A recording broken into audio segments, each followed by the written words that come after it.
Hello and welcome to Mental Health Awareness Week 2020.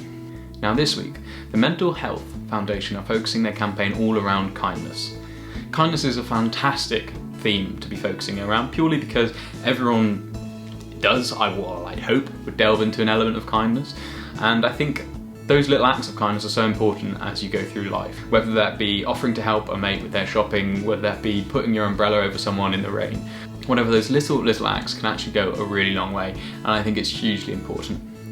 Now, mental health is a very complex subject and has a lot of different angles to it that can be explored. In 2016, I experienced what's called an acute manic episode.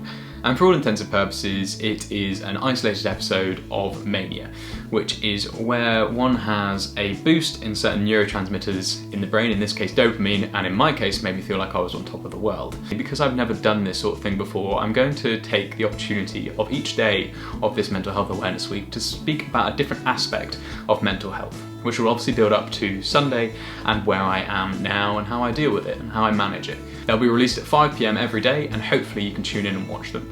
Now, these videos are meant to be really quite short, and obviously I'm going to find out when I put them into edit about how short they really are. But I want them to be bite-sized. I want people to be able to consume them really easily, and I hope that by the end of it all it'll be somewhat educational. I think that's what my focus is personally this year, is around education, because I think awareness is key and it really is growing, and I think everyone knows about mental health, but I think it's going to a point now where we need to understand it. When everything happened to me in 2016, I felt like no one else had gone through what I'd gone through, or none of my friends really potentially knew what was going on, and I didn't really know who to talk to about it. And I think there's an element of isolation in that.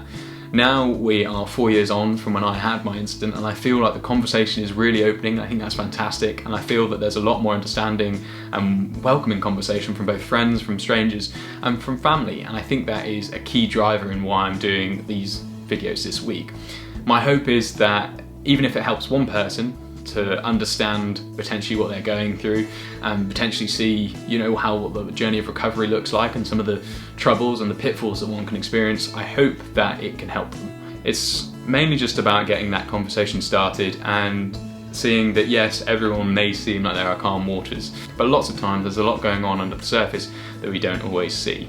Now please, if anyone wants me to talk about anything specific, please just pop a comment below, and I by all means will try and include it in one of the videos. It goes without saying, these are my own views and these are only based on the experiences that I've had. Someone else's will be completely different, but there are certain things that I can say that have happened to me that may have obviously happened to other people, and hopefully that will add some form of clarity to those that are potentially wondering what's going on in their lives right now, or potentially wondering about a friend or a family member that has gone through it and how to react around them. Thanks guys, and I hope to see you at 5 PM tomorrow. Cheers, appreciate it. I'll probably go now, or some titles will come in, or who knows. Anyway, see you soon.